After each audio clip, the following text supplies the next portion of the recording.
Hello friends, welcome to my cricket dreams. Here we can look at the story of how originally the Cricket World Cup came into existence. Okay, while much has been documented on how the sport's premier tournament has evolved over the years, after the first edition of the ICC Cricket World Cup in 1975, in this piece, I will try to trace the origins of the tournament that go back to the mid-19th century when the first international match was played and how cricket progressed from being an amateur game to one of the most watched sports worldwide. First, we can look at the first international match played in cricket. Interestingly, the oldest international rivalry in cricket is in between England and Australia, as many would believe. In fact, it involves United States of America and Canada, two sides who have never been given test status in sport.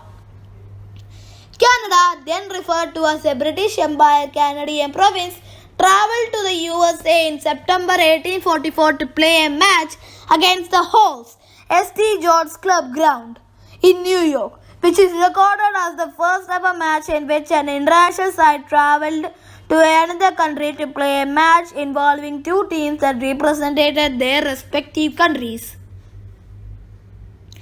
USA and Canada faced off in matches in the following years. For a while, the sport was very popular in USA before the Civil War led to the decline in the country.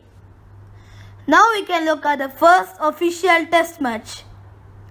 The matches between USA and Canada led to the foreign tours being made by the English, who toured North America in 1859 and Australia in 1862, and Australia, who toured England in 1868 and played against the county teams. In 1877, the English team toured Australia and played two matches against the combined Australian 11, which are now recognized as an inaugural test matches. The two sides were recognized as representative teams of the countries, and the touring England squad comprised of only professionals. The two test matches were played as timeless games, and the first test started on 15th March 1877 at Melbourne, Australia. And Australia, winning the toss, chose to bat first, and Charles Bannerman had the distinct of being the scorer of the first one and the first century in Test cricket. He also became the first batsman to retire hurt in Test when he did so in the first innings. The hosts won the Test by 45 runs in the first match, but the visiting English side managed to win the second Test to tie the series 1-1. Now we can see cricket at Olympics. Cricket was inducted to be included among the sports for the inaugural modern Olympics, the 1896 Athens Olympics, but it was shelved after a lack of entries. The second edition of the Olympics, Paris in 19, was supposed to have 4 participants: hosts France, Great Britain, Belgium, and Netherlands. However, once Belgium and Netherlands saw their attempts to co-host the event along with France falter, they withdrew their participation from cricket. And hence, with only 2 teams involved, the 19 Olympics had only one cricket match played between Great Britain and France. Prior to the match, the two captains agreed to change the contest to a 12-way side instead of the usual norm of 11 players in a team. The Great Britain side wasn't picked from the country's entire talented pool, but was only represented by the players from the Devon and Somerset Wonders. The French team had almost no Frenchmen and was largely a team of expat Englishmen in Paris. The British won the 2-day match by 158 runs and were given a silver medalist, while the host team were given a bronze medalist. With both teams also receiving miniature replicas of the Eiffel Tower, the match was formally recognized as the Olympic contest by the International Olympic Committee in 1912, and the medal awards to the Great Britain and the France were upgraded to gold and silver respectively. Till date, an interesting thing is that the game remains the only instance when cricket was played in the Olympics. Now we can look at the first multilateral series, the Triangular Series. Okay, The idea of the competition involving the three test playing teams at the time were first proposed in 1909. The newly formed Imperial Cricket Conference, the governing body which later evolved to become the modern day International Cricket Council, got its three member countries to participate in a tournament in 1912, in which each side played the other twice, and thus the first ever multilateral international cricket tournament was held. Therefore, the three-day test matches were played in England between May and August 1912. South Africa were the weakest team out of the three which were representing in the tournament, and that showed in their performances that they played, as they failed to win any game, losing 5 out of the 6 games they played. England and Australia went into the last game of the tournament, and there rose the possibility of a scenario where both sides could finish with the same number of wins. To determine a definite winner, the match was played as a timeless test with a 3-day limit removed. England went on to win the match on the 4th day. The tournament didn't generate much interest and was ultimately shelved. The next multilateral cricket tournament took place after 63 years, none other than the first ODI Cricket World Cup in 1975, which proved to be a much more successful and has now grown into a very popular world sporting event. Now we can look at the existence of the limited overs matches in county cricket.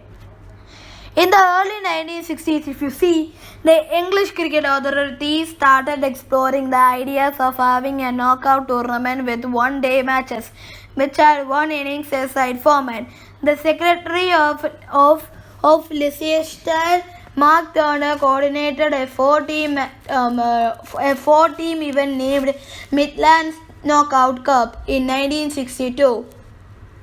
The teams played in matches in which each side was allocated a maximum of 65 overs to bat, and Northamptonshire won the trophy, beating Leicester in the final. The MCC adopted the idea in the following year and organized a knockout tournament for all first-class county teams. The tournament was sponsored by the American company Gillette and was titled the First Class Knockout Competition for the Gillette Cup. The tournament has evolved over the years to adapt the changes in the sport, and while many question whether the one-day cricket is given due importance by the modern-day English cricketers, it was the idea of an English country secretary that laid down the foundation for the ODI cricket and the revolutionization of the sport. Now we can look at a very much historical side, the first one-day international. It almost took a decade after the Midlands Knockout Cup for the limited overs format to be tried out in the international stage, and when it happened, it wasn't planned and ended up being quite low-key.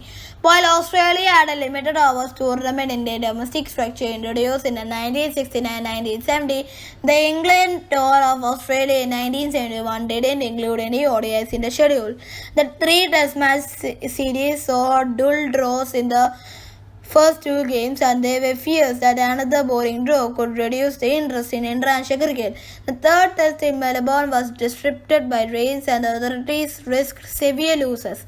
The proposal to add an additional test to be played at MCG at the end of the series was turned down by the English players. The two sides, however, agreed to play a match on the lines of the Gillette Club on what was to be the fifth day of the match, to give the public something to watch. ABC's Alan McCurry, while during the commentary, quoted, "It's a splendid game. It's different from a test match or a state game. There is more involved, and there are more tactical operations. There are more alertness in the field, better running between the wickets. Generally, it's a spectacle that I enjoy the cricket very much." Tobacco company Rothmans sponsored the game, and just like the first ever test match, Australia won the first ODI too, this time by 5 wickets at the same ground, MCG. After the game, Don Bradman addressed the crowd and told them that they had seen history being made.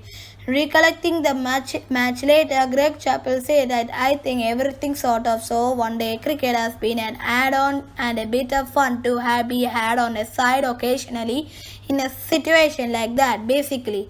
But I don't think anyone really had an idea of what might grow out of it." Now we can look at the women's cricket.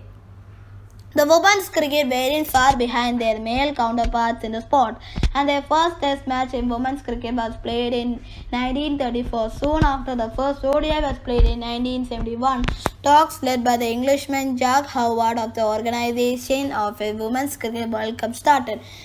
Howard, who was knighted in 1986 for a charitable actions, had financed the English women's team tours of West Indies in 1969, 1970 and 1970 to 1971, and then sponsored the first ever Cricket World Cup for women in 1973, which was 2 years before the Men's Cricket World Cup. The 1973 World Cup saw the participation from England, Australia, New Zealand, Jamaica and Trinidad and Tobago, along with the young England team and an international 11. The tournament was played in a round-robin format and England topped the standings to crown the world champions.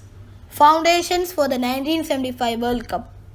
While it was popularly believed the 1973 Women's World Cup led to the ICC planning to host the 1975 World Cup, the proposal to conduct such an event was first raised in 1972. The fact that a South African team was suspended from international cricket because of apartheid and tensions between India and Pakistan after the wars between the two countries led to a delay in the World Cup plans, and there were only 4 other test playing nations. Once India and Pakistan agreed to resume playing cricket against each other, the ICC decided to give them the go-ahead to the event and invited Sri Lanka and East Africa, a team comprising of players from Kenya, Uganda, Zambia and Tanzania, as well to increase the participation of numbers. The tournament was scheduled to play in England in June 1975, which had previously been earmarked for a tour by South Africa. The ICC was reluctant to call it a World Cup, fearing that it would give the ODI format, which was still in its infancy stage, too much important. They tried to call an international tournament, but the newspapers used the term World Cup instead and the name continued silence. Prudential Assurance sponsored the event with an amount of something around 100 million, and the trophy was officially called the Prudential Cup. England faced off against India at Lord's in the first ever World Cup game, and the match was attended by almost 20,000 spectators. The public interest increased as the event went on, and West Indies skipper Clive Leor played a captain's knock in the final game against Australia to lead his side to the title glory. Cricket has found its marquee international event after more than a century of evaluation of the sport. After the ICC and the cricketing world realized the potential of a multinational event, the Cricket World Cup.